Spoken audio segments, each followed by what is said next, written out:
దేవుడు పుట్టడం ఏమిటి? దేవుడు పుడతాడా? అసలు దేవుడు అంటేనే మరణం లేనివాడు కదా. దేవుడు అంటేనే ఆరంభం లేనివాడు కదా. దేవుడు అంటేనే అంతం లేనివాడు కదా. దేవుడు అంటేనే అదృశ్య స్వరూపు కదా. దేవుడు అంటేనే సర్వంతర్యామి కదా. దేవుడు అంటే సర్వశక్తి కదా. మరి దేవుడు పుట్టడం ఏమిటి అని ఎప్పుడు ఆలోచించలేదా? ఆశ్చర్యం అనిపించడం లేదా? మనుషులైతే పుడతారు, చనిపోతారు. మనుషులను కలుగు చేసిన దేవుడే పుట్టడం ఏమిటి? ఇది మానవులకి ఆశ్చర్యం. ఇది అర్థమైతే మానవులకి ఆశీర్వాదం. ఇది మానవుల్ని నిత్య జీవానికి తీసుకెళ్లేటువంటి శుభకరమైనటువంటి సందర్భం దేవుని పుట్టుక. ఒకవేళ ఈ క్రిస్మస్ లేదనుకోండి, యేసు ప్రభు పుట్టలేదనుకోండి, యేసు ప్రభు ఎప్పుడు పుట్టాడండి? సరిగా మన క్యాలెండర్ ఉంది కదా, ప్రపంచం మొత్తం అదే క్యాలెండర్ ఉంటుంది. 2024 సంవత్సరాల క్రితం యేసు ప్రభు వారు పుట్టారు. అందుకని పిల్లలు స్కూల్లో చదువుకునే పిల్లలకి సోషల్ స్టడీస్లో ఉంటుంది. ఏమని ఉంటుందండి? క్రీస్తు పూర్వం, క్రీస్తు శకం చరిత్రలో రాయబడి ఉంది. ఆధారాలు ఉన్నాయి. నువ్వేమి అనుమానించడానికి ఏమీ అవకాశం లేదు. నువ్వు జ్ఞానం అయితే అయి ఉండొచ్చు. మనిషి జ్ఞానం మనిషిని మోసం చేస్తుంది. మరి దేవుడు 2024 సంవత్సరాల క్రితం పుడితే, మరి అంతకుముందు మనకేమో దేవుడిని అంగీకరిస్తే రక్షణ, దేవుని రాజ్యము, స్వర్గంలో పాలు పంపులు, ఈ లోకంలో నెమ్మది, నీతిమంతులుగా తీర్చబడటం, పరిశుద్ధ జనాంగంగా చేయబడటం, ఇవన్నీ మనకి. మరి దేవుడు పుట్టకపోతే, ఈ క్రిస్మస్ లేదనుకోండి, ఏమిటి మరి? క్రిస్మస్కి ముందు ఏముంది? క్రిస్మస్కి ముందు ఏముందండి? క్రిస్మస్కి ముందు దేవుడు లేడా?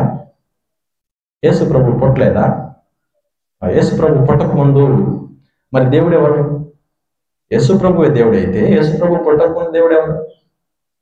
ఆలోచించాడు. దేవుడు ఒక్కడే. దేవునికి నరులకు మధ్యవర్తి ఒకడే. ఆయన యేసు క్రీస్తును నరుడు. ఆయన అనాదిగా జీవిస్తా ఉన్నాడు. దేవుడు జీవమై ఉన్నాడు. ఆయనలో చంచలత్వము, ఏ గమనములు లేవు. అయితే దేవుడు పుట్టక ముందు ఒక విధానం ఉంది.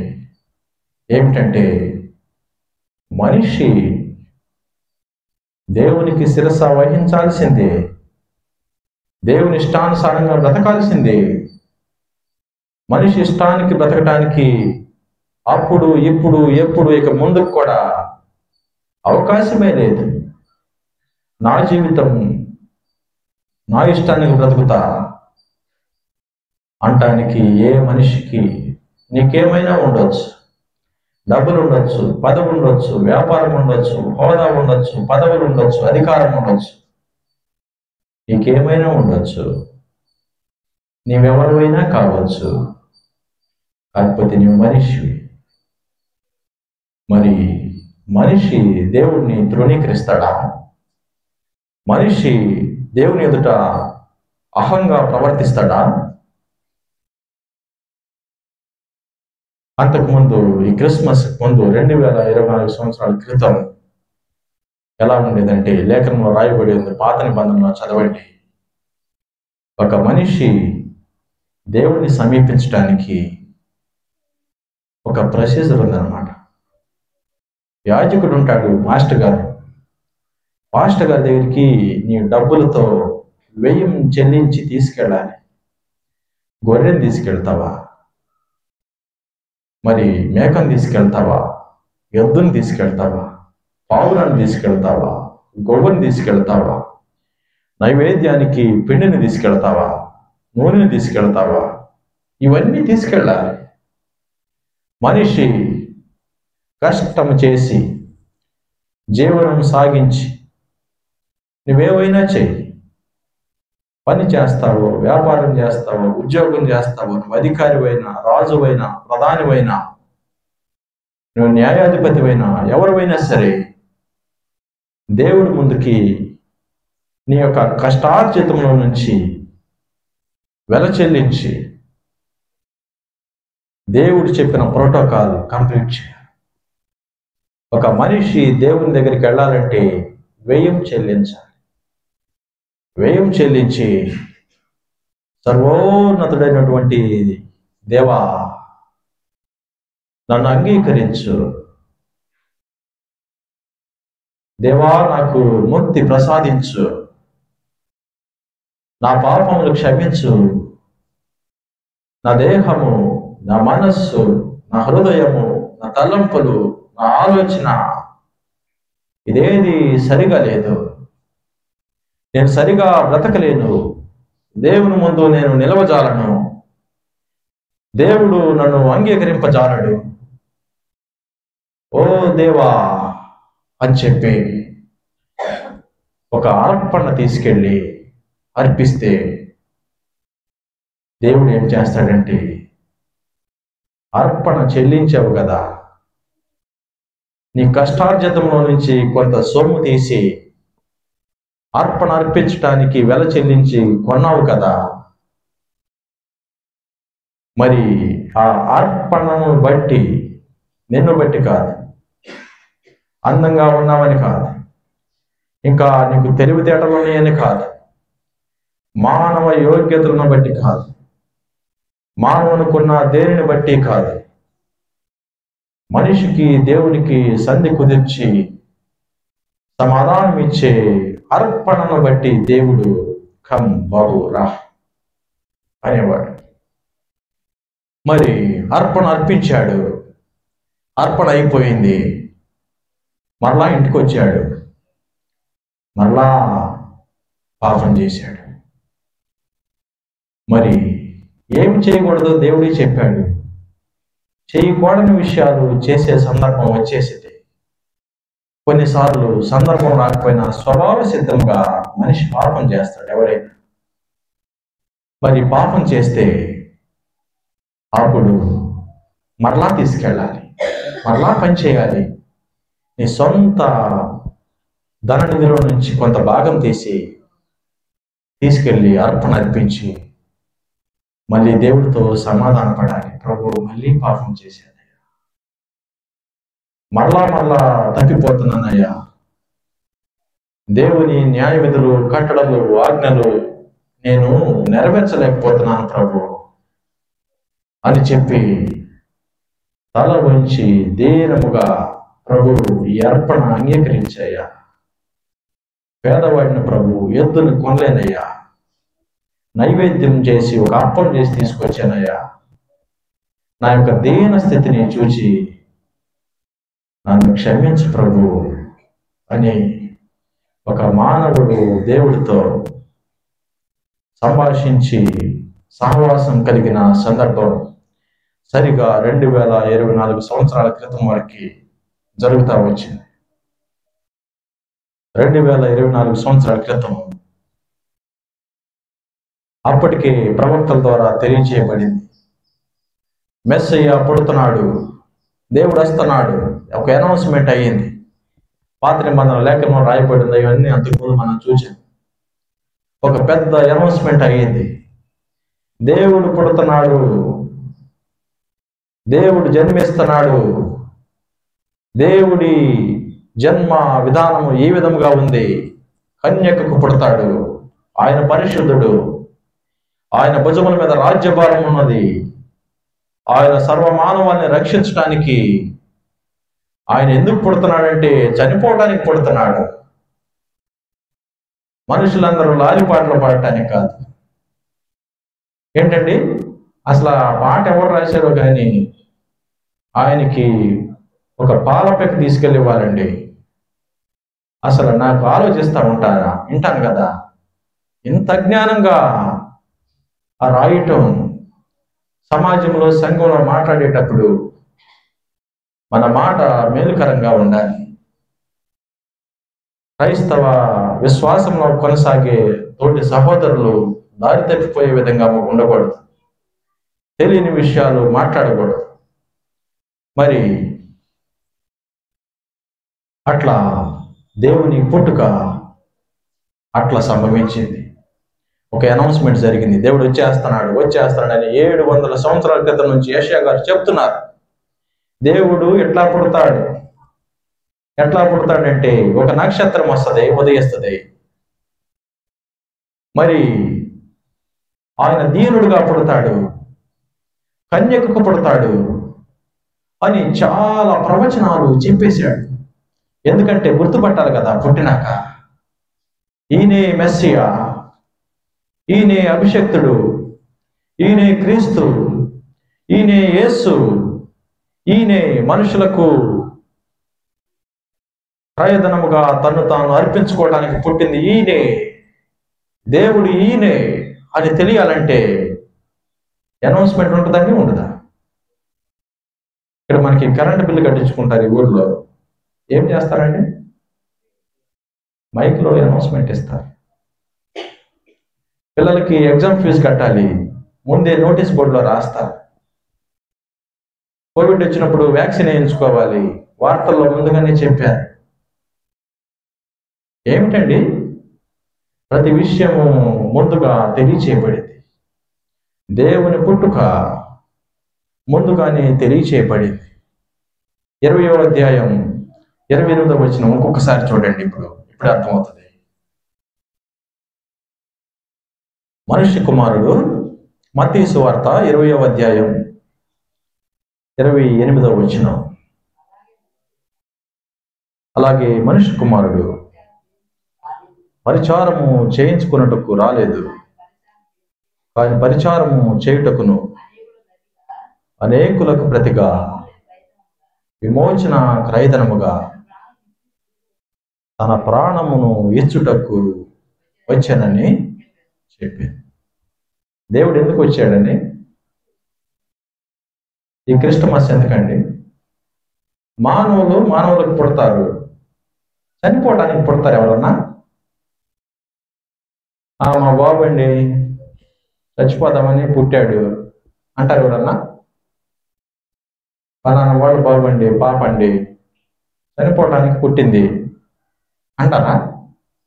ఎప్పుడైనా విన్నారా? ఎలా ఉంటుంది అలా అంటే? ఎలా ఉంటుందండి? దేవుడు ఏం చెప్పాడు? నా ప్రాణము పెట్టుటకు నాకు అధికారం కలదు, తిరిగి తీసుకొనుటకు నాకు అధికారం కలదు. నాలో పాపమున్నదని ఎవరైనా స్థాపించగలడా? ఎవరైనా మనిషికి సాధ్యమేనా అట్లాంటి మాటలు మాట్లాడటానికి? ఎవరైనా మాట్లాడగలరా దేవుడు తప్ప? ఎవరైనా చనిపోయి లెగిసి వస్తారండి? చనిపోతారు ఎవరైనా? మన గ్రామంలో ఎవరైనా చనిపోయారు అనుకోండి, బరియలు చేసి వచ్చారు, మనం ఇంటికి రంగంలో 3 రోజులకి ఇంటికి వస్తారు. అట్లా మానవులు వస్తారా? కుదురుతుందా? వచ్చిన మనవరాని అది దేవునికి సాధ్యం. ఇవి దేవుడు మానవుడు కాదని తెలియచేయడానికి రుజువులు ఇవి. ఏం రుజువు కావాలండి దేవుడు నమ్మటానికి? నీకు ఒక మనిషి దేవుడిని అంగీకరించడానికి ఏం కావాలి? నీకేమన్నా ఇవ్వాలా? సహజంగా మానవులు, నేనైనా మీరైనా కొన్ని ఎక్స్పెక్టేషన్స్ ఉంటాయి, కొన్ని న్యాయమైనటువంటి కోరికలు ఉంటాయి. ప్రభు నాకు కొంచెం ఈ యొక్క సదుపాయం కలిగిస్తే ఉంటాగా నీతోనే అంటారు. కండిషనల్ అగ్రిమెంట్ అన్నమాట, షరతులతో కూడినటువంటి ఎంట్రన్స్. ఒక మనిషి దేవుణ్ణి సమీపించాలంటే, దేవుడి దగ్గరికి రావాలంటే ఒక మానవుడికి కండిషన్స్ ఉంటాయి. నాకు కూడా ఉంటాయి. అంతకుముందు నాకు అది కావాలి, ఇది కావాలి నా హృదయంలో వాంఛించేవాడిని. వాక్యం తెలియదు, అర్థం కాదు సరిగా. మరి జీవన పోరాటం, మరి పని చేయాలా, మరి అట్లా కండిషనల్ అగ్రిమెంట్స్ ఉంటాయి. దేవుడిని అంగీకరించడానికి నీకేమి ఇవ్వాలండి దేవుడు? నువ్వు బలి అర్పించాల్సిన పని లేదు, వెల చెల్లించాల్సిన పని లేదు, కానుకలు ఇవ్వాల్సిన పని లేదు, నువ్వేం చేయాల్సిన పని లేదు. దేవుడు చెబుతున్నాడు, నీ కోసం నేను చనిపోవడానికి పుట్టా అన్నా కానీ నమ్మట్లా. అయ్యా అమ్మ బాబు, నేను రక్షించడానికి నేను పుట్టా, నా ప్రాణం ఇచ్చి నేను కొనటానికి నేను పుట్టా. నువ్వు పని చేసి వెల చెల్లించి అర్పణ అర్పించాల్సిన పని లేదు, నన్ను అంగీకరించు బాబు అంటే, లేదండి పొలం బాగా పండితే వస్తా అంటాడు ఒకడు. ఒకతను అంటాడు వ్యాపారంలో లాభం వస్తే వస్తా అంటాడు. ఒక్కొక్క మనిషికి ఒక్కొక్క అవసరం ఉంటుంది. దేవుడిని అంగీకరించడానికి షరతులు పెడతాడు మనిషి. ఆ షరతులు బయటికి చెప్పడు, హృదయంలో దాచుకుంటాడు. ఎవరైనా ఫలానా విషయం జరిగితే వస్తా, కొంతమందికి అన్ని జనులకి చెప్తే ఆరోగ్యం బాగాదండి, చూస్తున్నాం, గోళ్ళు తిరుగుతున్నాం, చూద్దాం మీరు కూడా చేయండి, ఏదన్నా అయితే వర్కౌట్ అయితే వస్తా అంటారు. మనిషి ఎవడమైనా సరే, నువ్వు పెద్ద అధికారి అవ్వచ్చు, ఈ దేశాన్ని పరిపాలించే ప్రధానమంత్రి అవ్వచ్చు, లేకపోతే ఐక్యరాజ్య సమితిలో పెద్ద పదవి అవ్వచ్చు, సమస్తము నీదై ఉండవచ్చు. నువ్వు రాకపోతే దేవుడికి ఏమైనా, దేవుని రాజ్యం ఏమైనా వెలవెలపోద్దా?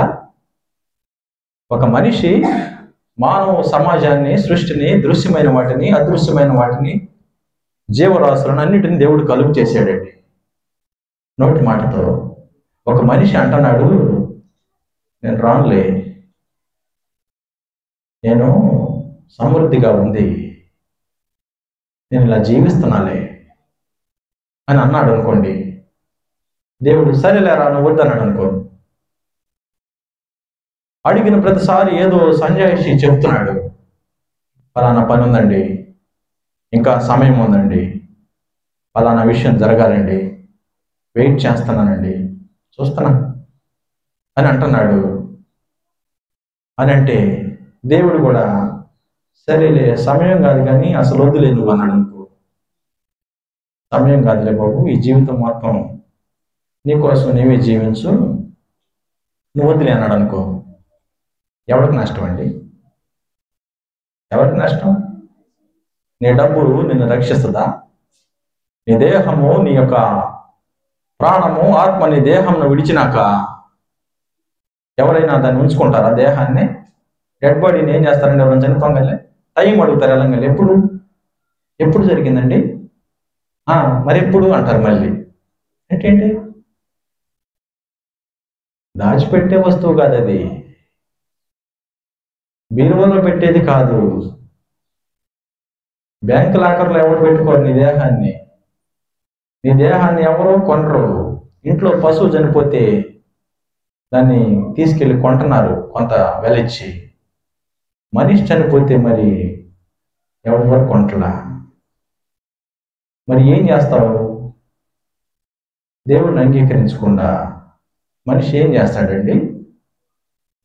దేవుడు కూడా వద్దు అన్నాడు అనుకోండి, ఇష్టానికి బ్రతుకుతున్నాడు, ఈ జీవన వ్యాపకం చిక్కుకుపోయాడు. పని చేయటము, అవసరాలు తీర్చుకోవటం, కొంచెం దాచిపెట్టుకోవటం, కొంచెం సంపాదించటం, కొంచెం కీర్తి ప్రతిష్టలు, కొన్ని పదవులు, కొన్ని అధికారాలు, డబ్బు, కొంత వ్యాపారం, కొంత ఉద్యోగం, వ్యవసాయం అన్నీ చేస్తున్నాడు. దేవుడికి ఏమో ప్రాధాన్యత ఇవ్వట్లేదు. దేవుడు కూడా చూసి చూడనట్టుంటే నీ గతి ఏమైపోతాయి? అది నేనైనా నీవైనా దేవుడికి అందరూ సమానమే. దేవుని ప్రేమ అందరికీ సమానమే. దేవుని పుట్టుక, దేవుని మరణము, దేవుని అందుబాటు అందరికీ సమానమే. ఒక్క మాట దూరంలో దేవుడు ఉన్నాడు, కానీ మానవుడు నోరు తెరవరు. ఒక్క 5 సెకండ్స్ దేవుణ్ణి అంగీకరించడానికి ఎంత సమయం పడుతుందండి? నీ హృదయంలో దేవుణ్ణి చేర్చుకోవడానికి ఎంతో సమయం పడుతుంది. ఎన్నో నిమిషాలు, ఎన్నో గంటలు, ఎన్నో రోజులు, ఎన్నో వారాలు, నెలలు, సంవత్సరాలు పట్టదు. దేవుణ్ణి అంగీకరించడానికి కొన్ని క్షణాలే చాలు. కానీ మానవుడు తన హృదయాన్ని కఠినముగా మూసివేసుకుంటున్నాడు. మానవుడు తను తానే మోసం చేసుకుంటున్నాడు. మానవుడికి తెలియటం లేదు, గ్రహించటం లేదు, ఆలోచించటం లేదు. ఈ జీవితమే శాశ్వతం అనుకుంటున్నారు. ఈ భూలోకంలో బ్రతకటమే జీవితం అంతా అనుకుంటున్నారు. అందుకని దేవుని వాక్యం ఏం చెప్తుందంటే, ఈ దేవుని వాక్యము చివరి వరకు చదవండి. దేవుని వాక్యం ఏం చెప్తుందంటే, దేవుని రాజ్యం గురించి చెప్పింది. దేవుని రాజ్యంలో పాలు పంపులు ఎట్లాగో చెప్పింది. మనిషి యొక్క స్థాయి సామర్థ్యం ఏమిటో చెప్పింది. దేవుని యొక్క శక్తి సామర్థ్యాలు ఏమిటో తెలియచేసింది. దేవుని ప్రేమ ఏంటో, మానవుల ఎడల దేవునికి ఉన్న ప్రణాళిక ఏమిటో, దేవుని చిత్తం ఏమిటో, దేవుని ఉద్దేశం ఏమిటో చెప్పింది. ఒక మనిషి దేవుడిని అంగీకరించి ఎలా బ్రతకాలో చెప్పింది. దేవుడిని అంగీకరించి దేవుడిలో నుంచి తొలగిపోతే మరలా ఎలా రావాలో చెప్పింది. సంఘముతో ఎలా ఉండాలో చెప్పింది. కుటుంబంలో ఎలా ఉండాలో చెప్పింది. సమాజంలో ఎలా ప్రవర్తించాలో చెప్పింది. ఇది ఒక మనిషికి దిక్చూచి లాంటిది అన్నమాట. ఇది మనిషి గమ్యాన్ని తెలియచేస్తుంది. మరి ఒక ఫ్లోర్ నుంచి ఒక ఫ్లోర్కి మనం క్లైమ్ చేయాలంటే, ఎక్కాలంటే స్టెప్స్ కావాలి, లేకపోతే ల్యాడర్ నిచ్చెన కావాలి. మరి మానవులేమో భూలోకంలో ఉన్నారు, దేవుని రాజ్యమేమో ఆకాశంలో ఉంది. ఈ యొక్క బైబిల్ ఏమో నిచ్చెన. ఇది నిచ్చెనండి, నీకైనా నాకైనా. దీనిలో ఏముందో అది చేస్తా ఉంటే ఇది నిన్ను నేరుగా తీసుకెళ్ళి దేవుని సింహాసనంలో భాగం ఇచ్చింది. ఇదేదో మనుషులు ముద్రించిన పుస్తకం కాదు. ఇదేంటంటే నావిగేషన్ అన్నమాట. Navigation to heaven. దేవుని రాజ్యానికి ఇది దిక్చూచి అన్నమాట. దీన్ని చదవాలి, ఓపెన్ చేసి ఏం చెప్తున్నాడు ఆలోచించాలి, చెప్పినవన్నీ తూచా తప్పకుండా జరిగించాలి. జరిగిస్తే జరిగిస్తే జరిగిస్తే జరిగిస్తే జరిగిస్తా జరిగిస్తా ఇక నీ జీవితాన్ని ముగిస్తావు. దేవుడు వచ్చి నిన్ను తీసుకెళ్తాడు. ఈ రెండిట్లో ఒకటి జరిగింది. ఒక విశ్వాసి మరణిస్తే దేవుని రాజ్యంలో నుంచి దేవదూతలు వస్తారు. మీకు తెలుసా ఈ విషయం? మనిషి చనిపోతారండి. ఎవరైనా ఒక విశ్వాసి చనిపోతే దేవుని రాజ్యంలో నుంచి దేవదూతలు వస్తారు. దేవుని సేవకులు. సేవకులు అంటే మానవులుగా మీరు ఊహించుకోవాలి. దేవుని దగ్గర పరిచారకులు ఉంటారు. దేవదూతలు వస్తారు, వచ్చి వారి ఆత్మను విలువగా ఎంచి తీసుకెళ్తారు. మరి దేవుని అంగీకరించకపోతే అవకాశమే లేదు. మరి దేవుడు పుట్టుక, మరి క్రిస్మస్ ఎందుకంటే దేవుడు పుట్టిందే చనిపోవడానికని మనకు తెలియాలి. దేవుడు పుట్టాడని సంబరాలు అవసరంలా, దేవుడు చనిపోయాడని విచారం అవసరంలా. నువ్వు దేవుడు పుట్టాడని నువ్వేం చేయలేవు, చనిపోయాడని విచారించి నువ్వు చేయలేదు. నువ్వు ఆఫ్టర్ ఎ మ్యాన్, నువ్వు చాలా చిన్నవాడివి. ఒక మనిషి చాలా చిన్నవాడు. మనిషి ఆయుష్ ఎంతండి? మనిషి శక్తి సామర్థ్యాలు ఏ పాటివి? మనిషి మేధస్సు ఏ పాటిది? నీకు కలిగినవి ఏ పాటివి? ఏ పాటివండి? అతిశయిస్తారా మనిషి? మనిషి అతిశయం దేవుని ఎదుట పనికిరాదు. మనిషి డబ్బం అహం దేవుడు లెక్క చేయడు. దీన మనస్సు కలిగి దేవుడిని అంగీకరించాలి.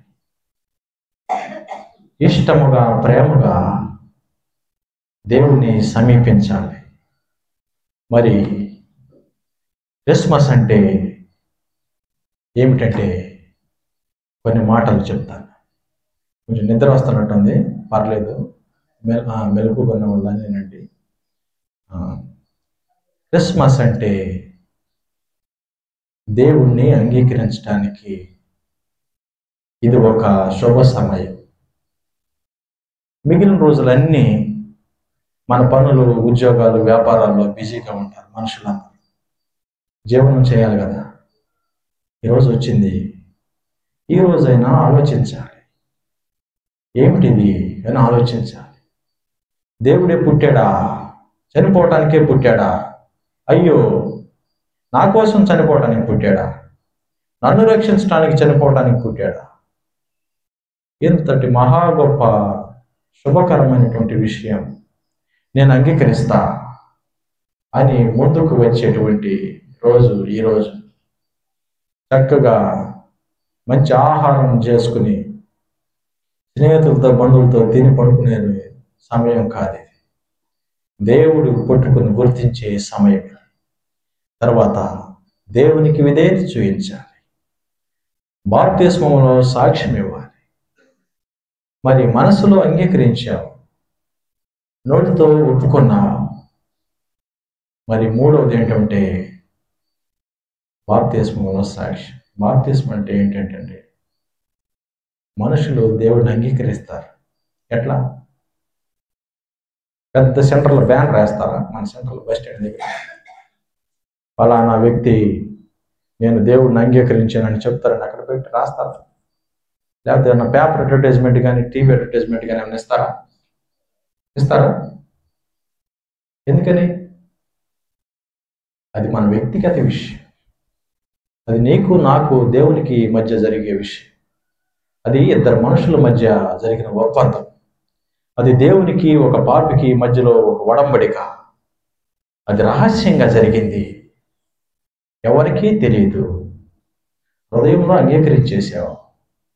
ఎవరైనా మనం పనిచేసే దగ్గర కానీ, లేకపోతే ఇంటి పక్కన ఎవరి దగ్గరైనా కానీ, స్నేహితుల దగ్గర, బంధువుల దగ్గర ఏదైనా సందర్భం వస్తే చెప్తాం, యేసు ప్రభువుని అంగీకరించామండి, నమ్ముకున్నామండి, ఆయనే దేవుడండి అని చెప్తాం. మరి హృదయంలో అంగీకరించావు, బయటికి చెబుతున్నావు. దేవుడు అంటున్నాడు, బాప్తిస్మములో సాక్ష్యం ఇవ్వు అని లేఖనంలో రాయబడి. నన్ను అంగీకరించావు కదా, నేను నీకోసమే పుట్టానని, నీకోసం చనిపోయానని, నేను రక్షిస్తానని, స్వర్గం ఇస్తానని నువ్వు నన్ను అంగీకరించావు కదా. ఆ విషయాన్ని బయటికి చెప్పు. ఎట్లా చెప్తావంటే నాకు బాప్తిస్మం ఇవ్వండి అని చెప్పాలి. బాప్తిస్మం ఇవ్వమని సంఘంలో చెప్తారు. చెప్పగానే ఏం చేస్తారంటే ఆల్రెడీ అంతకు ముందే బాప్తిస్మంలో సాక్ష్యం ఇచ్చిన వారు ఉంటారు ఇక్కడ. వారందరి ముందు, లోకం ముందు, కుటుంబం ముందు, సంఘం ముందు, సమాజం ముందు నిన్ను తీసుకెళ్తారు. దేవుడిని అంగీకరించారండి అని. ఒక్క పాపి రక్షింపబడితే పరలోకంలో దేవదూతలతో కూడా దేవుడు సంతోషిస్తాడు. నువ్వు నిర్ణయం తీసుకున్నావు. ఇదేదో బాప్తిస్మం అనగానే కొంతమంది జెండా కింద ప్రమాణం చేయిస్తున్నారు. వేరే వారిని తప్పుగా మాట్లాడాలన్న ఉద్దేశం కాదన్నది. ఎదుటి వారిని తక్కువ చేయాలన్న ఉద్దేశం అంతకంటే కాదు. అవగాహన లోపం. బైబిల్ అందరికీ ఒకటే, ఎవరికైనా ఒకటే. అట్లా జెండా కింద ప్రమాణం బాప్తిస్మం ఇచ్చేవాళ్ళు తీసుకొచ్చిన వాళ్ళ బైబిల్లో కూడా నేను చూపిస్తా. మరి కొంతమంది ఏమో చేత్తో ఇస్తున్నారు, చిలకరింపు బాప్తిస్మం. కొంతమంది ఏమో మామూలుగా నీటి బాప్తిస్మం ఇస్తున్నారు. మరి ఏది మంచిది, ఏది క్రమం? దేవుడు ఏం చెప్పాడు, ఏమి చేయాలి? దీనిలో ఎవరు గొప్ప, ఎవరు తక్కువ అనే ప్రస్తావనే లేదు. విషయం ఏమిటంటే దేవుడు చెప్పింది చేయటమే మన కర్తవ్యం. వారైనా మనమైనా అందరికీ. మరి బహిరంగంగా సాక్ష్యము, బాప్తిస్మంలో సాక్ష్యం ఇస్తారు. సాక్ష్యం ఇస్తే అప్పుడు నీ జీవితంలో క్రిస్మస్ మొదలైందని అర్థం. బాప్తిస్మం తీసుకున్న రోజు ఏ వ్యక్తి అయినా, ఎవరైనా కానీ బాప్తిస్మం తీసుకున్న రోజు వారి జీవితంలో క్రిస్మస్ మొదలు. అప్పుడు వారు క్రిస్మస్ జరుపుకోవడానికి అర్హులు అన్నమాట. అలా కాకుండా క్రిస్మస్ నువ్వు జరుపుకోవచ్చు, కాకపోతే నేను బయటికి పంపిస్తారు మధ్యలో. వేడుకలో నువ్వు ఉండవు, వేడుక ముందు ఉంటావు. పెద్దగా సంబరాలు చేస్తున్నారు, సంబరాలు అన్నింటిలో నువ్వు ఉంటావు. స్టేజ్ మీద కూర్చోబెడతారు పిలిచి ఒక్కొక్కరిని.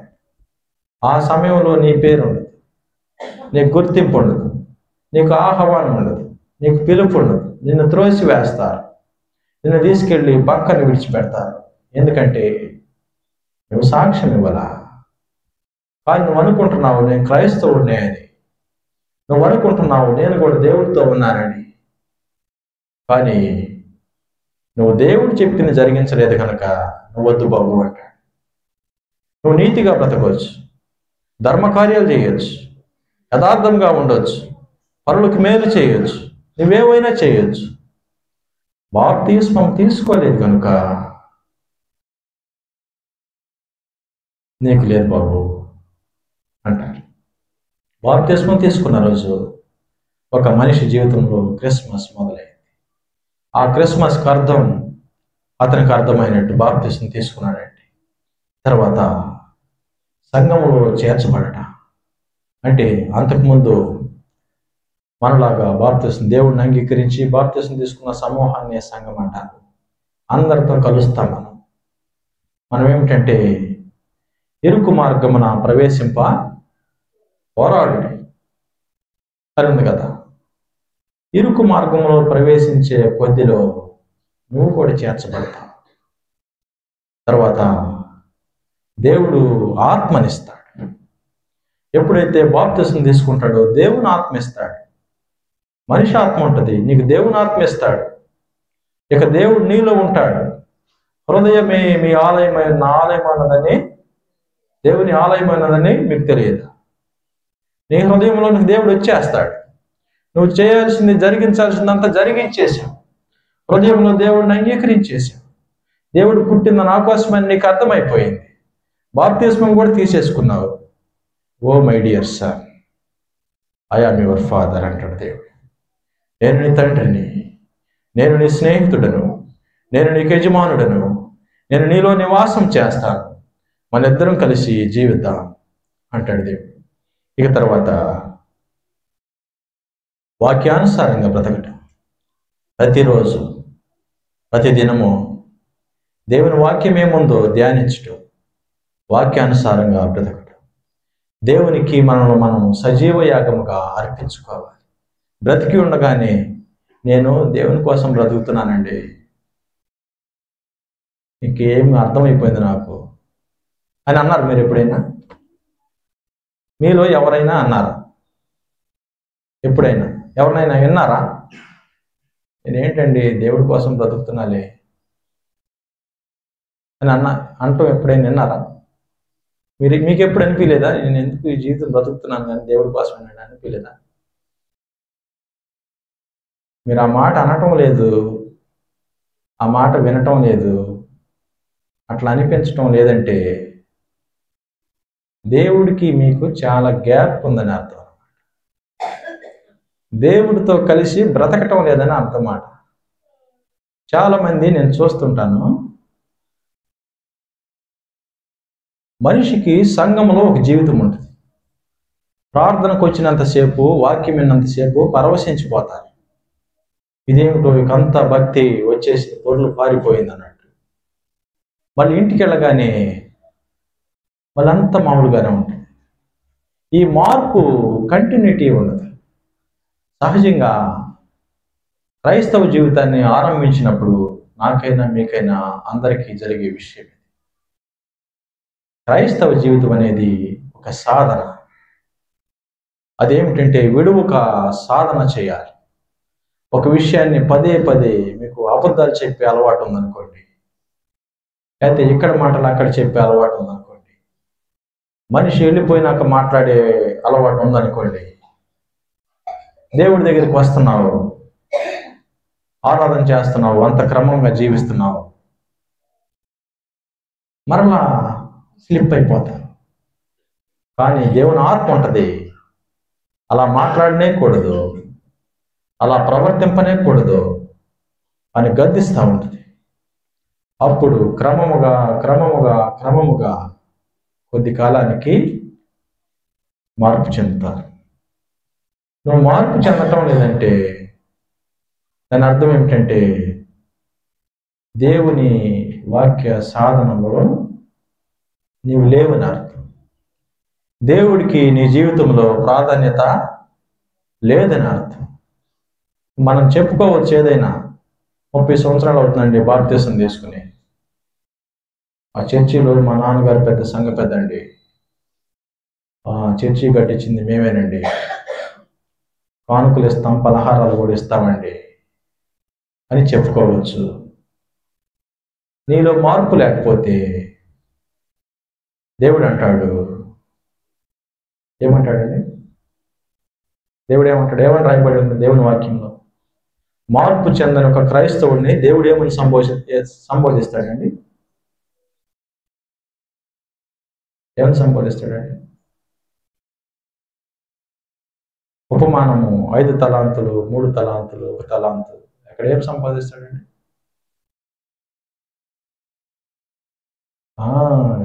చెడ్డ దాసుడా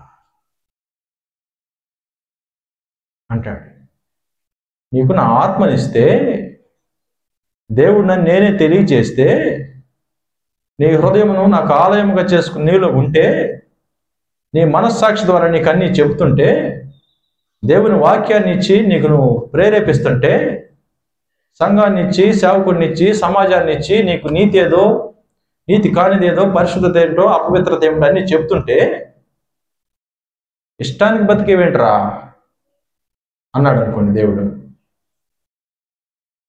ఏమంటుందంటే అక్కడ దాని కంటిన్యూషన్, తర్వాత శిక్షకు పాత్రుడు అవుతాడు. దేవుడిచ్చిన అవకాశాన్ని త్రోసివేయకూడదు, నిర్లక్ష్యంగా ప్రవర్తించకూడదు. దేవుడికి నీకు మధ్యలో ఇంకా మధ్యవర్తి ఉండడు. మీ తరపున సిఫారసు చేయడానికి ఎవరు ఉండరు అక్కడ. మనిషి ఎదుట, దేవుని సింహాసనం ఎదుట మనిషిని నిలబడాలి.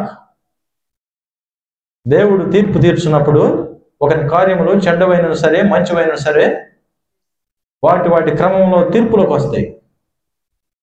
నీ ముందు అమ్మ, నాన్న, అక్క, చెల్లి, తమ్ముడు, భార్య, భర్త ఎవరు నీకు సపోర్ట్ ఉండరు.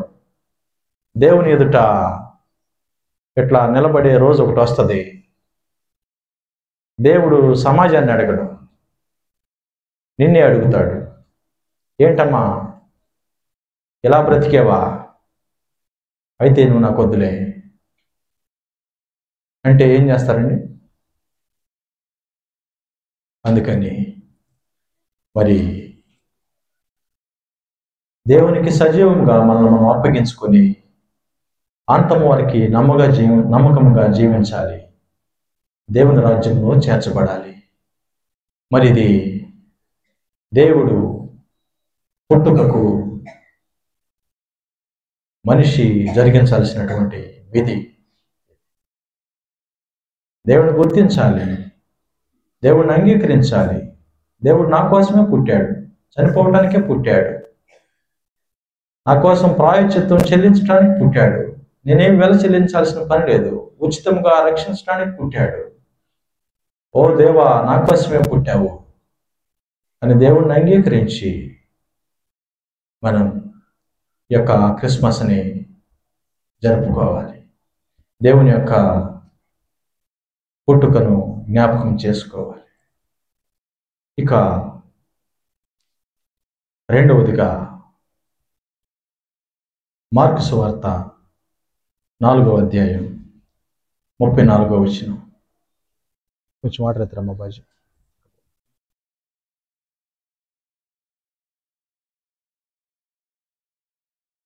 మార్కు సువార్త 4వ అధ్యాయం 34వ వచనం ఒకసారి.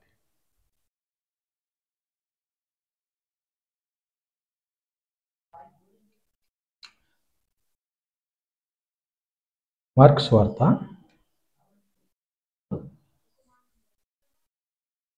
4:34 అండి.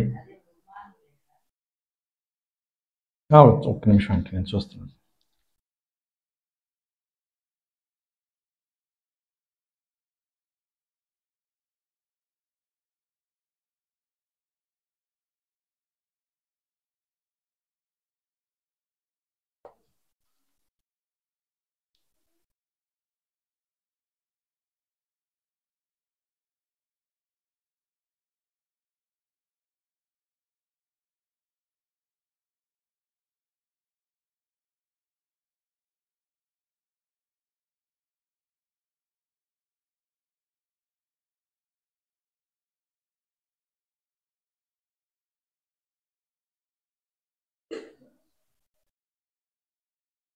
క్షమించండి, 5వ అధ్యాయం 6వ వచనం.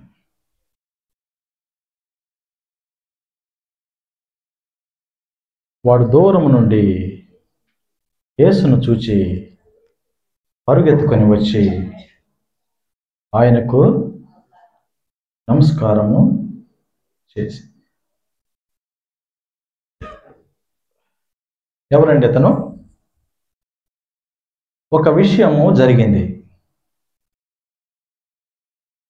ఏమి విషయం అండి ఇది? ఒక మనిషిలోకి అపవిత్రాత్మలు ప్రవేశించినాయి. దేవుని ఆత్మ కాదు, దేవునికి విరోధముగా పనిచేసేటువంటి అపవిత్రాత్మ మనిషిలో ప్రవేశించినాయి. ఆ అపవిత్రాత్మను అలాగే జీవిస్తున్నాడు. ఒక సందర్భము, సమయం వచ్చింది. యేసుక్రీస్తు ప్రభువు వారు అతనికి ఎదురుపడ్డాడు. మనిషి అపవిత్ర ఆత్మలతో ఉన్నాడు. యేసు ప్రభువు వారు అతన్ని ఫేస్ చేసినప్పుడు అతను ఏం చేశాడండి? ఒకసారి చూడండి. నమస్కారం చేశాడు. లూకా సువార్త 8వ అధ్యాయం 28వ వచనం ఒకసారి చదవండి. వాడు యేసును చూసి కేకలు వేసి ఆయన ఎదుట సాగిలపడి, యేసు, సర్వోన్నతుడైన దేవుని కుమారుడా, నాతో నీకేమి? నన్ను బాధపరచుకోమని నిన్ను వేడుకొనుచున్నా అని కేకలు వేసి చెప్పాను. ఇక్కడ సందర్భం ఏమిటంటే, మనిషికి అపవిత్ర ఆత్మ పట్టింది. దేవుడు ఎదురయ్యాడు. మనిషిలోనే అపవిత్ర ఆత్మలు ఉన్నాయి. మాట్లాడేది మనిషి కాదనమాట. అక్కడ దయ్యాలు మాట్లాడుతున్నాయి. ఓ దేవా అని నమస్కారం చేసి, ఓ దేవా అని సాగిలపడి బ్రతిమాలుతున్నాయంట. దేవుడు దయ్యాలకు ఎదురుపడితే దయ్యాలు నమస్కరించి సాగిలపడి బ్రతిమలాడి, ఓ సర్వోన్నతుడైనటువంటి దేవుని కుమారుడా, మాతో నీకేం పని? మమ్మల్ని కరుణించి విడిచిపెట్టయ్యా అని దయ్యాలు దేవుని ఎదుట ప్రాధేయపడుతుంది. ఒక సందర్భం ఉంటుంది. ఆ సందర్భంలో దేవుడు ధోనిలో ప్రయాణం చేస్తున్నాడు. గొప్ప తుఫాను ఒకటి సంభవిస్తుంది. శిష్యులు ఉంటారు. శిష్యులేమో మరి భయాందోళనకి గురయ్యారు. ఇదేమిటి, పడవ మునిగిపోతుందేమో, చనిపోతామేమో అనే భయంతో బోధకుడా అని లేపుతాడు. దేవుణ్ణి లేపితే దేవుడు ఏం చేస్తాడండి? అప్పుడు దేవుడు ఏం చేస్తాడు? దేవుడు గద్దిస్తాడు. ఆ గాలి తుఫాన్ను గద్దించగా అది మిక్కిలి నిమ్మళమాయను అని రాయబడి. ప్రశాంతంగా అయిపోయిందంట. సృష్టి దేవుని ఎదుట మౌనంగా ఉంటుంది. సృష్టి దేవుని మాట ఆలకిస్తుంది. సృష్టి దేవునికి లోబడుతుంది. దయ్యాలు దేవుడికి నమస్కారం చేసి సాగిలపడి పూజించి ప్రాధేయపడి, ఓ దేవా మమ్మల్ని కరుణించుము అని దయ్యాలు ప్రాధేయపడుతుంది. సృష్టి ప్రాధేయపడుతుంది. మరి ప్రకటన గ్రంథము 7వ అధ్యాయం 11-12 వచనాల్లో ఈ విధంగా రాయబడి, దేవదూతలకు తెలుసు దేవుడెవరో, నమస్కారం చేసి ఆరాధిస్తుంది. మీరు గమనించండి, ప్రకటన గ్రంథం 7వ అధ్యాయం 11-12 వచనం అది రాయబడింది. చూడొద్దులేండి, నేను చెప్తాను. అక్కడ దేవుని రాజ్యంలో దేవదూతలు ఉంటాయి. దేవదూతలు దేవుణ్ణి ఆరాధిస్తారు. ఎందుకంటే దేవుడెవరో వాటికి తెలుసు. దేవుని శక్తి సామర్థ్యాలు ఏమిటో, దేవుని మహిమ ఐశ్వర్యములు ఎంతటివో దేవదూతలకి తెలుసు, దయ్యాలకి తెలుసు, సృష్టికి తెలుసు, మానవునికి కూడా తెలుసు. కానీ మానవుడు నటిస్తున్నాడు. చర్చెస్ మీద ఏమని రాయబడి ఉంటుందండి? నేనే మార్గమును, సత్యమును, జీవమును అనే లేఖనంలో రాయబడి అన్ని చోట్ల చెప్తున్నారు. యేసుక్రీస్తు అందరికీ ప్రభువు అనే లేఖనంలో రాయబడి ఉంది. గోడల మీద రాస్తున్నారు, డిజిటల్ అడ్వర్టైజ్మెంట్ ఇస్తున్నారు, అన్ని చోట్ల చెప్తున్నారు, అన్ని చర్చెస్లో చెప్తున్నారు. కానీ మనిషి మాత్రం తల వంచాడు. మనిషి మాత్రం అంగీకరించట్లా. మీరు గమనించారా? ఎవరికైనా చెప్పండి, అమ్మ దేవుడిని నమ్మండి, దేవుడు రాజ్యం ఇస్తాడు, మీకు పాప క్షమాపణ ఇస్తాడు, దేవుడి సింహాసనంలో భాగం ఉంటుంది, దేవుడు అంటే యేసు ప్రభువేనమ్మా అని చెప్పామనుకోండి, ఏం చేస్తారండి? సింపుల్గా ఒక నవ్వుతో సరేలేండి అంటారు. ఒక చిన్న చిరునవ్వు, మనం నొప్పించరు, వారు ఒప్పుకోరు, శిక్ష తప్పదు. ఏమిటండి? ఒక శిక్షణ తప్పించుకోకపోయి అంతకంటే కఠినమైన శిక్షలోకి వెళ్ళారనుకోండి, ఎంత ఘోరమండి. ఈ భూలోకంలో దేవుడిని అంగీకరిస్తే ఆంక్షలతో బతకాలని దేవుడికి ఎడముగా జీవించి దేవుడికి వేరుగా బ్రతికితే నిత్య శిక్ష, దేవుని తీర్పు వారి మీదే. దేవుడిని ఎందుకు అంగీకరించరు? మానవుడు నటిస్తాడు, మానవుని జ్ఞానం మానవుని మోసం చేస్తుంది, మానవుని అహం దేవుడిని అంగీకరించలేదు. మనిషికి అహం ఎక్కువ, గర్వం ఎక్కువ. నేనంటే ఏమిటి అనుకుంటాడు. నువ్వంటే ఏమి ఉండదు, నువ్వంటే ఏది కాదు, నువ్వంటే నువ్వేదో అనుకోవచ్చు. నువ్వేంటో ఒకసారి పెన్ను పేపర్ తీసి రాయి. నీ దేహం ఏంటో, నీ సామర్థ్యం ఏమిటో, నీ విలువ ఏమిటో, నువ్వెంతకాలం బ్రతుకుతావో, అయిపోయినాక నీ సంగతి ఏంటో నువ్వు రాసుకో. మనిషి రాసుకుంటే అర్థమవుతుంది. ఒక పెన్ను పేపర్ ఇచ్చి అందరికి రాసుకో బాబు అని చెప్పాలి. రాస్తే ఏమి రాస్తాడండి? పెద్ద దేశ ప్రెసిడెంట్కి ఇచ్చారనుకోండి, ఏమి రాస్తాడు? మనిషి కాదా? మనిషి కాదా? దేశ నాయకుడు, దేశాన్ని పరిపాలించే నాయకుడు మనిషి కాదా? దేవుడు అవసరం లేదా? ఈ పెద్ద హోదా, పదవి ఉంటే, అధికారం ఉంటే, డబ్బు ఉంటే, ఇంకేమైనా ఉంటే నువ్వు మనిషి కాదా? సృష్టి సాగిలపడుతుంది దేవుని ఎదుట. దయ్యాలు నమస్కరించి పూజించి ఆరాధిస్తున్నాయి దేవుణ్ణి. దేవదూతలు దేవుణ్ణి ఆరాధిస్తున్నారు ప్రతి గానములతో, దివారాత్రము, పగలు రాత్రి, అసలు వేరే సమయం గ్యాప్ లేదన్నమాట. దేవుణ్ణి ఆరాధిస్తున్నాయి.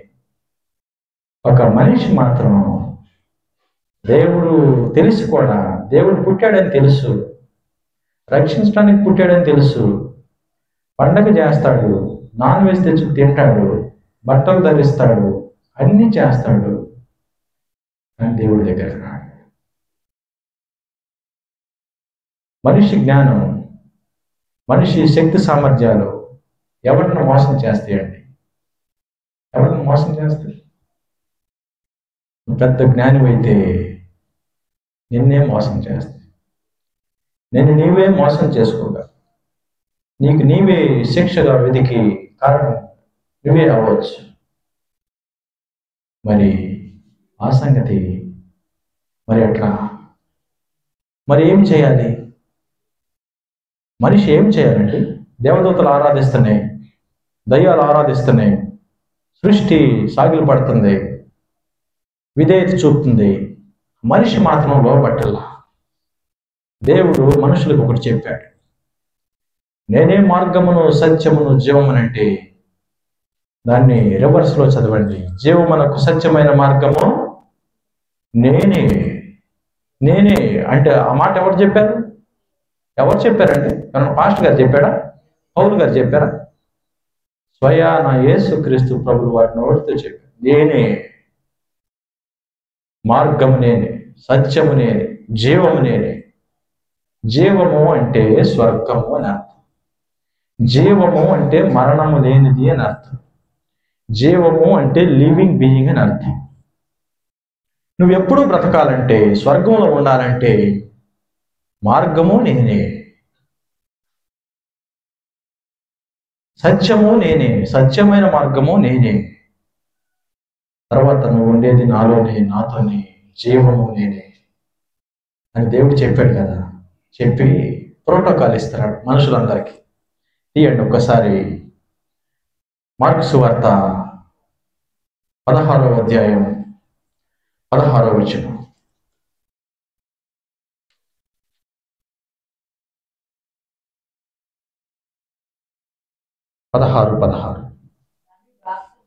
నమ్మి బాప్తిస్మము పొందినవాడు రక్షింపబడు, నమ్మని వానికి శిక్ష విధింపబడు. మరి ఇక రోమపత్రిక 10:10 ఒకసారి చూడండి, చెప్తాను. రోమపత్రిక 10:10 10వ అధ్యాయం 10వ వచనం. ఏలయనగా నీతి కలుగునట్లు మనుషుడు హృదయములో విశ్వసించు, రక్షణ కలుగునట్లు నోటితో ఒప్పుకో. చాలండి. ఏమి చేయాలండి మనిషి? దేవుడు స్పష్టంగా తెలియచేస్తున్నాడు, ఇన్స్ట్రక్షన్స్ ఆల్రెడీ ఇచ్చేసేసాడు.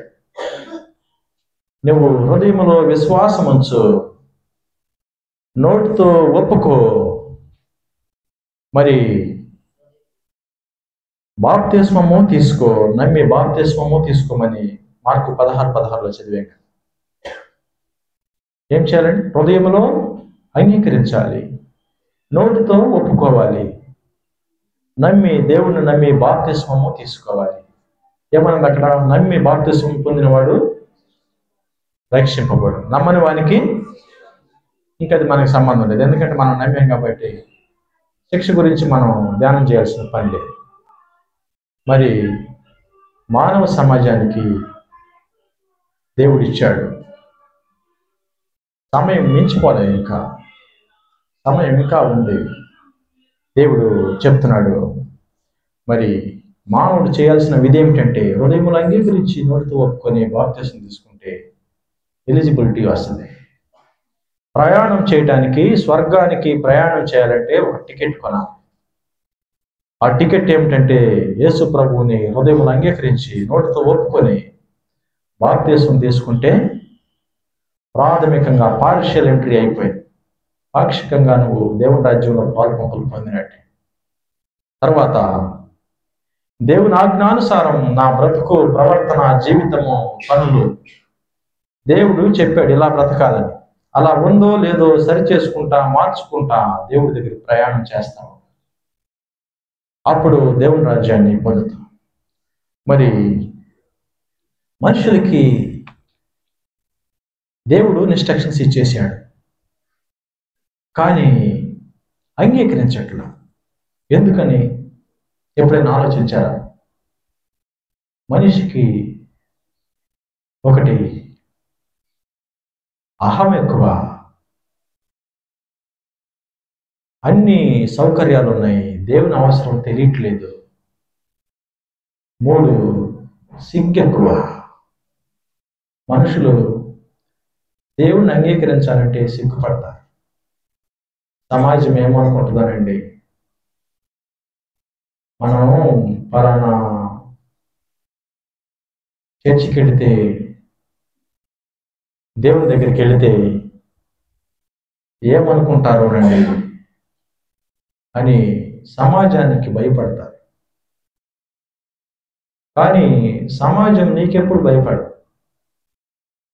సమాజం అంటే మనుషుల సమూహం. సమాజంలో ఇష్టానికి బ్రతికేవాడు బతుకుతూ ఉంటాడు. దేవుడిని అంగీకరించి నీతిగా పరిశుద్ధంగా బ్రతికేవాళ్ళు బ్రతుకుతారు, ఇష్టానికి బ్రతికేవాళ్ళు బ్రతుకుతారు. నువ్వు సంఘాన్ని చూసి, సమాజాన్ని చూసి సిగ్గుపడాల్సిన పని లేదు. మనిషి దేనికి సిగ్గుపడతాడంటే దేవుడిని అంగీకరించడానికి సిగ్గు ఎక్కువ. ఎందుకంటే దేవుడిని నమ్ముకున్నాడండి అని కామెంట్స్ చేస్తారు. సమాజం ఏం చేస్తుందంటే భక్తిపరుడు బయలుదేరాడండి, ఏదైనా చిన్న పొరపాటు చేస్తే ప్రార్థనలు కూడా చేస్తారండి వీళ్ళు అని క్వశ్చన్ చేస్తుంది సమాజం. సమాజం ఎక్కడ క్వశ్చన్ చేస్తే తలదించుకోవాల్సి వచ్చే సందర్భం వస్తుందేమో అని దేవుణ్ణే అంగీకరించడు. బైబిలే పట్టుకోకపోగా నేను దేవుణ్ణి నమ్మితే మీలా మాత్రం నన్ను అంటాడు. అంటారా? మీతో ఎవరన్నా అన్నారా?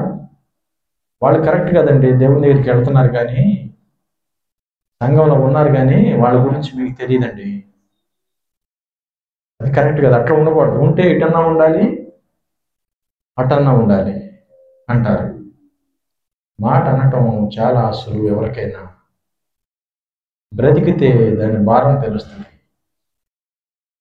మరి సమాజం ఏదో అంటదని నీ జీవితాన్ని దేవుడికి ఎడబాటు చేస్తే నష్టం ఎవరికి?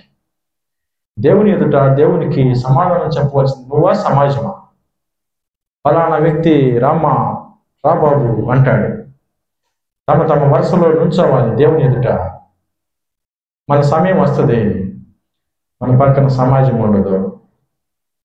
అప్పుడు ఇక్కడేమో సమాజం కోసం సిగ్గుపడి దేవుడిని అంగీకరించలా, దేవుని రాజ్యంలోనేమో అయ్యో సమాజాన్ని అధిక ప్రాధాన్యతనిచ్చి నన్ను నేనే మోసం చేసుకున్నాను అని వేదనతో ప్రలాపించిన అవకాశం ఉండదు. అందుకని అవకాశం ఉన్నప్పుడే మనము దేవుని నిమిత్తం సిగ్గుపడకూడదు. దేవునిలో ఒక నిర్ణయం తీసుకుంటే దానికి ఏమి నామోషి పడాల్సిన పనేం లేదు. ఇక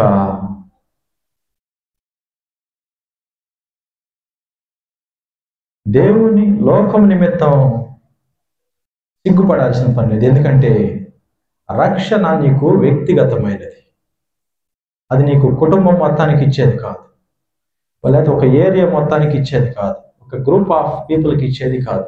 వ్యక్తిగతం అన్నమాట. దేవుడికి నీకేది. తర్వాత దేవుని రాజ్యము నీకే, బహుమానము నీకే, ఘనత మహిమ నీకే. అవన్నీ లోకానికి కాదు. రక్షణ కూడా నీకే కావాలి.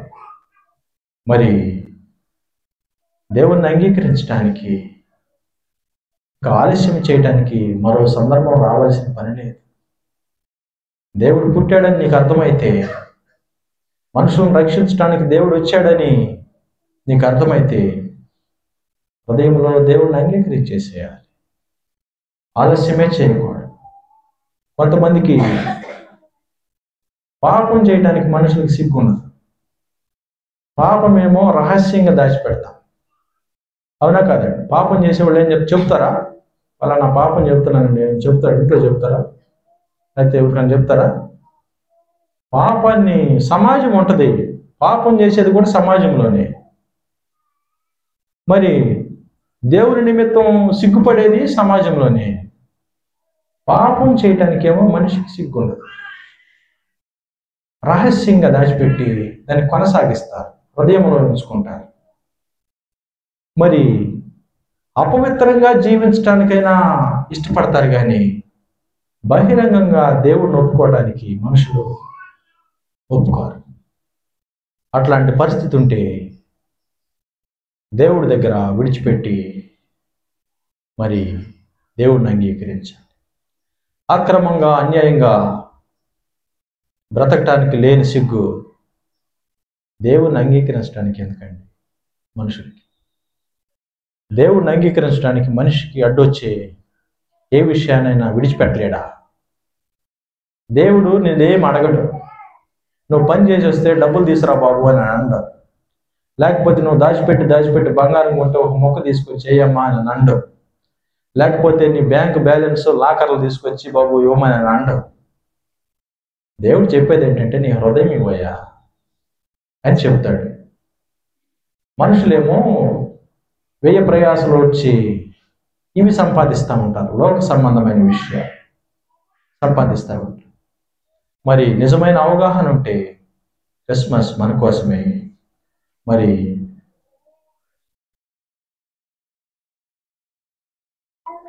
హెబ్రీ పత్రిక 12వ అధ్యాయం 28వ వచనం. టైం చాలా చూస్తున్నట్టున్నారు, నేను చూడలేదు. ఒకసారి క్లోజ్ చేద్దాం. హెబ్రీ పత్రిక 12వ అధ్యాయం 28వ వచనం. 12:28.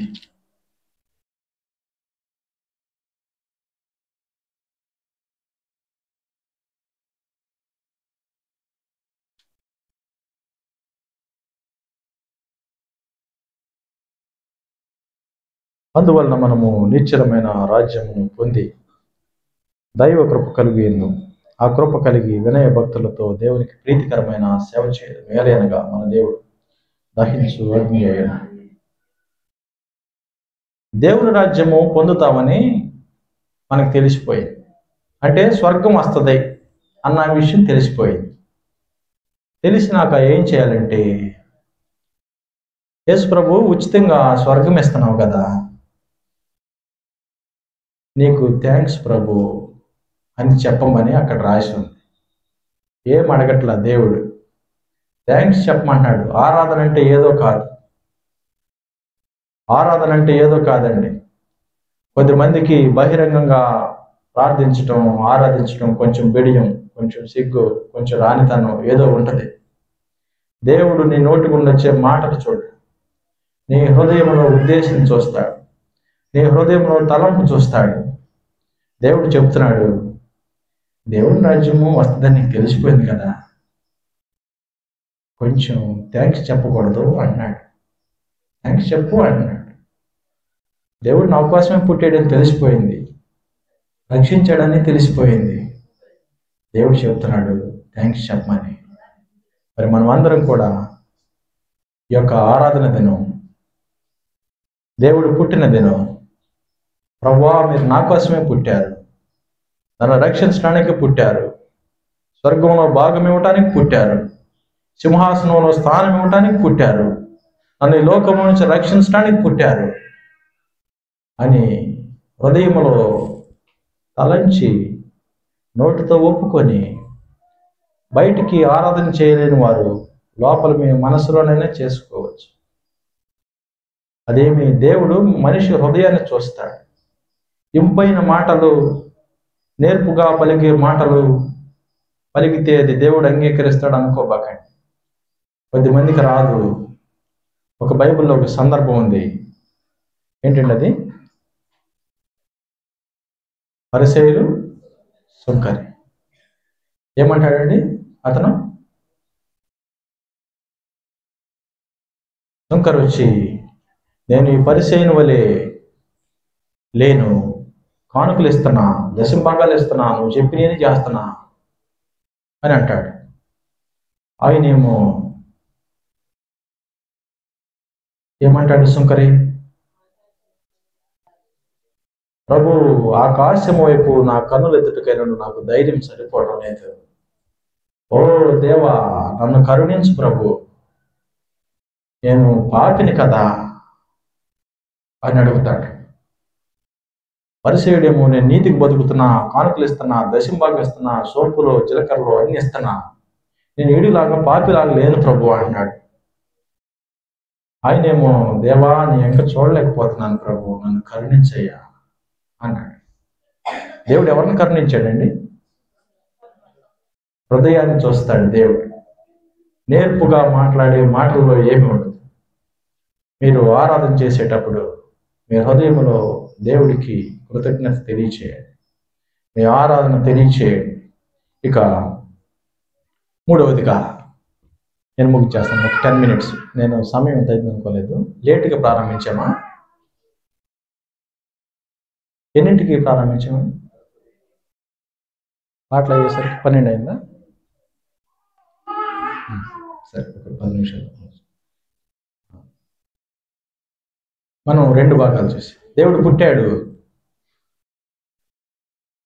మనుషులకు తెలిసిపోయింది, మనుషులు ఆరాధించాలి, ఆరాధనలో కూడా వచ్చేసాము. ఇక తర్వాత దేవుడిని అంగీకరించేసి ఆరాధించేసి మరి ఇట్లా బ్రతుకుతున్నాం. మరి వచ్చేది ఏమిటి భూలోకంలో మనకి? ఏమిటండి?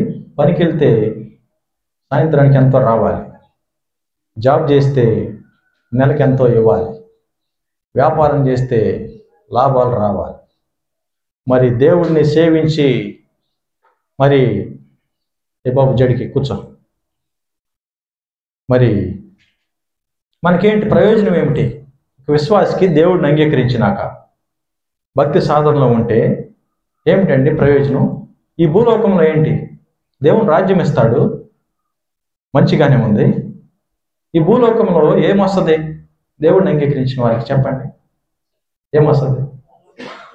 చాలామంది ఉద్యోగం రావాలని వస్తారు, కొంతమందికి వ్యాపారంలో లాభాలు రావాలని, కొంతమందికి పిల్లలు కలగాలని, కొంతమందికి పెళ్ళిళ్ళు అవ్వాలని, కొంతమందికి ఇక రకరకాల రిక్వైర్మెంట్స్ అన్నమాట.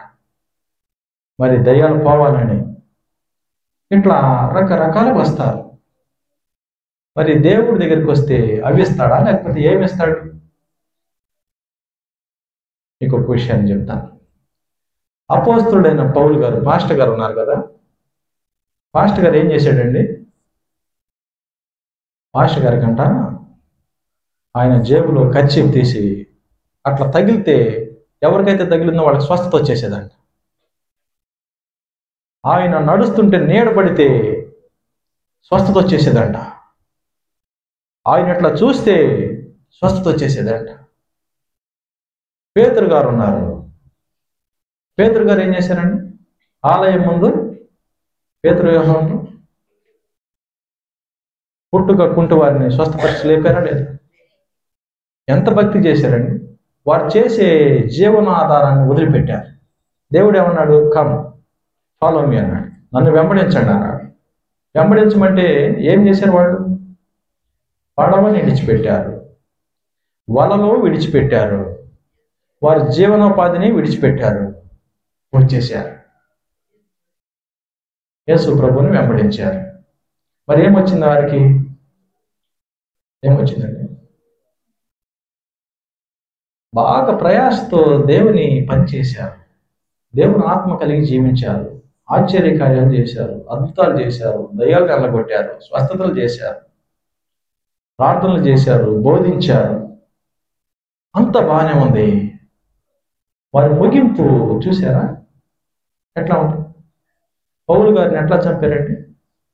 లేఖనంలో రాయబడలేదు కానీ చెబుతున్నారు, తల తీసేశారంట. ఈ దేహాన్ని నుంచి తలని వేరు చేసేసారు. ఇదేమిటండి బహుమానం? దేవుడు భక్తి చేస్తే ఇట్లాంటివి జరుగుతాయా? ఇట్లాంటివి జరుగుతాయా? ఆయనకు ఒక్కడికేనా లేకపోతే ఇంకెవరికైనా ఉందా? 12 మంది శిష్యులు 12 మందిని చంపేశారు. ఒక అతన్నైతే ఇట్లా అడ్డంగా సిలివేశారంట. ఒక అతన్నేమో తల కిందకను కాళ్ళు పైకి పెట్టి సిలివేశారంట. ఒక అతన్నేమో రాళ్ళు పెట్టి కొట్టి చంపేసి మళ్ళీ తల తీసేశారంట.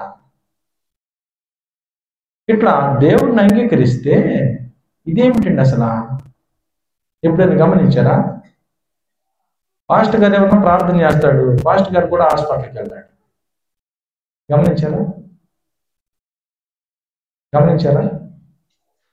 మన యొక్క సంఘ వ్యవస్థాపకులు భక్సింగ్ గారు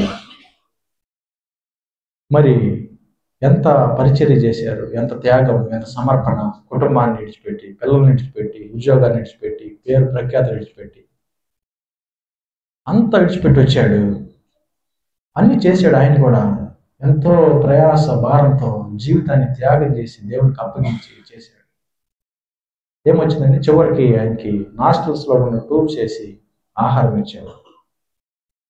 అస్వస్థత ఎందుకు వచ్చింది ఆయనకి?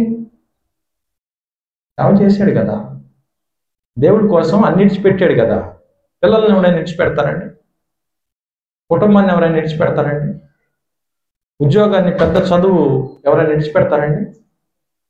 భారతదేశం నుంచి ఆయన చదివిన స్పెషలైజేషన్లో మొట్టమొదటి ఇంజనీర్ అంట. స్పెషలైజేషన్ ఉంటూ నాకు తెలియదు, కానీ మన భారతదేశం నుంచి చదివిన వాళ్ళు మొట్టమొదటి ఆయనేనంట. మరి ఉన్నతమైన విద్య, అన్నీ ఉన్నాయి, డబ్బులు ఉన్నాయి, ఆధిక్యతలు ఉన్నాయి.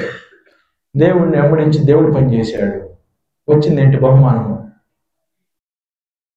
ఏమిటండి? మనుషులు అనుకున్నట్టు ఉండదు దేవుని రాజ్యం అంటే. మీరు ఊహించినట్టు ఉండదు దేవుడితో ప్రయాణం అంటే. మన హృదయంలో కొన్ని అంచనాలు, ఎక్స్పెక్టేషన్స్ ఉంటాయి. నేను ఇలా బ్రతకాలి, ఇలా ఉండాలి, దీనికంటే తగ్గకూడదు, కనీసం ఈ స్థాయిలోనైనా జీవించాలి అని నాకైనా మీకైనా మనుషులకి కొన్ని ఎక్స్పెక్టేషన్స్ ఉంటాయి. దాని నుంచి కిందకి రాడు మనిషి. అయితే దేవునితో అది కుదరదు. ఒకసారి దేవుడిని అంగీకరించినాక ఈ భక్తి, ప్రయాస, దేవుడిని అంగీకరించడం, ఇవన్నీ ఇక్కడేదో భూలోకంలో సంపాదించడానికి కాదు. దేవుని రాజ్యం సంపాదించడానికి ఈ ప్రయాస అంతా, ఈ వినటం, బోధ, ప్రయాస, వ్యయం, ఇదంతా దేవుని రాజ్యంలో భాగం కోసం అన్నమాట. అంతేగాని ఈ లోకంలో సుఖంగా ఉండటానికైతే ఇది అవసరం లేదు. మరి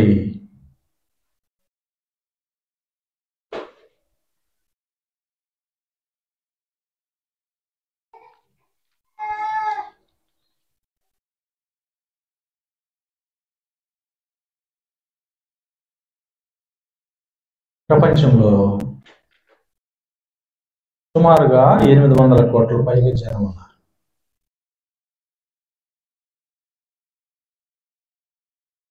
మూడు రకాల విశ్వాసాలు కలిగి ఉన్నారు. వాటిని ఏమంటారంటే, కొంతమంది ఏమో దేవుడే లేడు అనే గుంపు ఒకటి ఉంది. ప్రపంచంలో సుమారుగా 200 దేశాలు, 800 కోట్ల పైగా జనాభా ఉన్నారు. వీరిలో ఒక గుంపు దేవుడు లేడు అని విశ్వాసం ఉంచారు. కొంతమంది చాలామంది దేవుళ్ళు ఉన్నారు అని అనుకుంటున్నారు. మరి కొంతమంది ఏమో దేవుడు ఒక్కడే అని నమ్ముతున్నారు. మరి మనమేమో దేవుడు ఒక్కడే అనే గుంపులో మనం ఉన్నాము. మరి ఇట్లా దేవుడిని అంగీకరించి దేవుడు ఒక్కడే నమ్మి జీవిస్తూ ఉంటే, దేవుడు మనకి ఎదురు పడితే ఎలా ఉంటుందండి?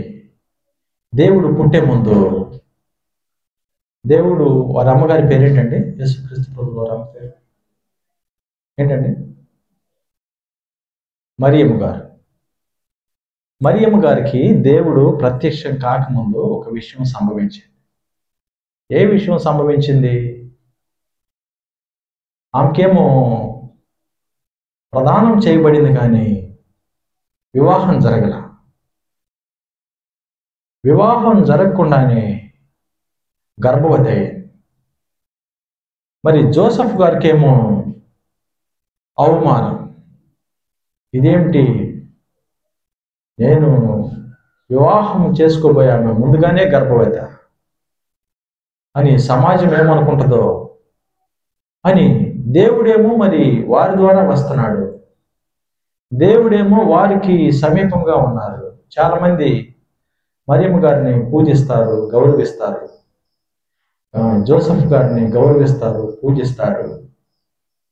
మరి ఇప్పుడైతే బాగానే ఉంది, అంత తెలిసిపోయింది కాబట్టి. మరి యేసు ప్రభు పుట్టక ముందు వారి పరిస్థితి ఏమిటి? సమాజంలో ఎంత అవమానం, ఎంత నింద, ఎట్లా భరించారు? దేవుడు ఒక మనిషి దగ్గరికి వస్తే అన్ని సందర్భాల్లో, అన్ని పరిస్థితుల్లో సౌకర్యంగా ఉన్నాయి. దేవుడు వస్తే దేవుని విషయాలు మనిషికి చెప్పడు. నెక్స్ట్ ఏం చేయబోతున్నాడో చెప్పడు. నీకు అనుకూలంగా లేకపోవచ్చు, కానీ దేవుడిని విశ్వాసం ఉంచాలి. మరి ఇట్లా ఎవరికైనా దేవుడు సమీపించినప్పుడు ప్రతికూల పరిస్థితులు రావచ్చు, ప్రతికూల సందర్భంలో ఎదురవ్వచ్చు. కానీ దేవుని యందు విశ్వాసం ఉంచాలి, దేవుని యందు నిలకడగా ఉండాలి. ఒక సైన్యంలో పనిచేసే ఒక సోల్జర్, సైనికుడు, ఆర్మీ ఉందనుకోండి, ఇది చెప్పి నేను ముగిస్తాను. ఒక సైన్యంలో పనిచేసే ఒక సైనికుడు ఉన్నాడు. సైనికుడు సైన్యంలో పనిచేస్తున్నాడు, జీతం ఇస్తారు, మరి పని చేస్తున్నాడు. ఏదో ఒక రోజు కాని విషయం జరిగింది, జరగకూడని సందర్భం జరిగింది. మరి తీసుకొచ్చేసేసారు, పేపర్ స్టేట్మెంట్ ఇచ్చేసేసారు, ఫలానా ఫలానా ఫలానా మరి ఈ విధంగా జరిగింది, పంపించేస్తున్నాం అని న్యూస్ ఇచ్చారు అనుకోండి. ఏం చేస్తారండి అప్పుడు? ఎప్పుడైనా చూసారా? ఒక సైనికుడి అంత్యక్రియలు ఎలా ఉంటాయో చూసారా? తెలుసా మీకు ఎలా ఉంటాయండి? నేషనల్ ఫ్లాగ్ అన్నమాట, జాతీయ జెండా అతని దేహాన్ని కప్పుతారు. ఆ కాఫీన్ ఉంటుంది కదా, ఆ పెట్టెకి, శవపేటకి జాతీయ జెండా చుడతారన్నమాట. ఎందుకంటే అది అతనికి గుర్తింపు. ఇతను పోరాడాడు, మా దేశానికి సంబంధించిన వాడు, మా దేశానికి గర్వకారణం.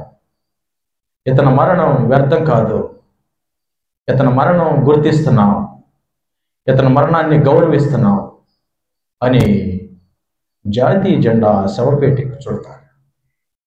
2, కుటుంబానికి అప్పగించారు, తీసుకొస్తారు. ప్రోటోకాల్ అతని ర్యాంకును బట్టి తీసుకొచ్చి ఎయిర్ ఫైర్ చేస్తారు, గాలిలోకి కాల్పులు జరుగుతారు, అందరికీ తెలియచేస్తారు.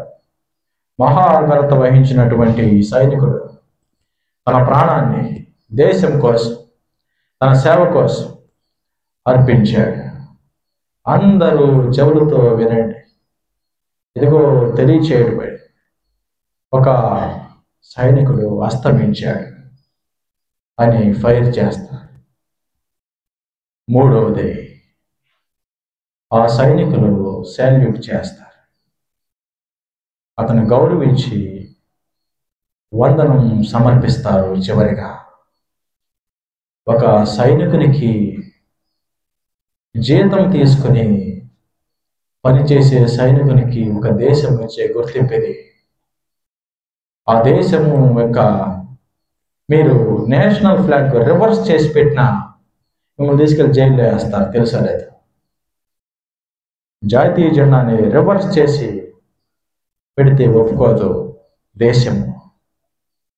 ఆ యొక్క జాతీయ జెండాకి అంత శక్తి, అంత సామర్థ్యం ఉంది. ఆ యొక్క అంత శక్తి కలిగినటువంటి ఆ జాతీయ జెండా ఒక సైనికుడు అస్తమిస్తే తన దేహానికి చుడతారు. ఒక క్రైస్తవుడు దేవుణ్ణి అంగీకరించి ప్రయాసతో జీవించి నీ జీవితం ముగిస్తే దేవుడు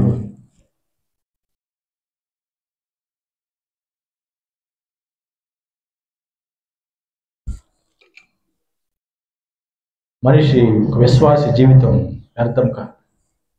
దేవుడు ఘనముగా ఎంచుతాడు, గౌరవిస్తాడు, దేవుడి రాజ్యంలో భాగం ఇస్తాడు, సింహాసనంలో స్థానం ఇస్తాడు, దేవదూతలను పంపిస్తాడు, తీసుకెళ్తాడు. నా కుమారుడా, నా స్నేహితుడా, రాజ్యం నీదే, అనుభవించు అంటాడు. మరి అక్కడి వరకు మన ప్రయాణం జరగాలంటే దేవుడిని అంగీకరించాలి, దేవుడిని ఒప్పుకోవాలి, బాప్తిసం తీసుకోవాలి, ఆరాధన చేయాలి, క్రమంగా దేవుని వాక్యానుసారం బ్రతకాలి. ఈ భూలోకంలో ఏదో వస్తుందని దేవుని దగ్గరికి వస్తే మీరు ఆగిపోవచ్చు. ఈ లోకంలో ఏదో సంపాదించాలని దేవుడి దగ్గరికి వస్తే దాని గురించి ఏం రాయబడలా దేవుని వాక్యంలో. మీరు మానేసేయచ్చు, సంఘం మానేసేసి మీ పనులు ఏమైనా ఉంటే మీరు బయట చూసుకోవచ్చు. ఇంకెక్కడైనా ఏదైనా ఎవరైనా బోధిస్తే అక్కడ ప్రయత్నం చేయొచ్చు. ఈ లేఖనంలో ఉన్నది నీకు, నాకు, మానవులందరికీ శిరస్సు వహించడానికి దేవుని ఆజ్ఞ ఉన్నది. మరి ఈరోజు ప్రపంచం అంతా దేవుని పుట్టుకను పండుగ జరుపుతున్నారు.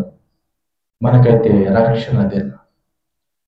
రక్షకుడు మీ కొరకు పుట్టి ఉన్నాడు. సర్వమానవాన్ని రక్షించడానికి సర్వాధికారి అయినటువంటి దేవుడు మానవ రూపముగా పుట్టి రక్షించి మనం విమోచించి పవిత్రులుగా చేసి దేవుని ఆత్మనిచ్చి మన యొక్క ప్రాణాత్మ దేహానికి వాసముగా చేసుకొని మనలో జీవిస్తూ ఆత్మ ద్వారా, మనస్సాక్షి ద్వారా మనతో మాట్లాడుతూ, నడిపిస్తూ, జీవింప చేస్తూ, దేవుని రాజ్యాన్ని సిద్ధపరుస్తూ, సంఘంలో కట్టి ఐక్యపరిచి ఎప్పటికీ స్థిరంగా ఉండటానికి ముద్ర వేసి నిబంధనలతో కూడినటువంటి వాగ్దానం ఇచ్చి దేవుడు మనల్ని కొనటానికి దేవుడు కాలు పెట్టి ప్రవేశించిన రోజు మనం జ్ఞాపకం చేసుకొని దేవుడిని ఆరాధిద్దామండి.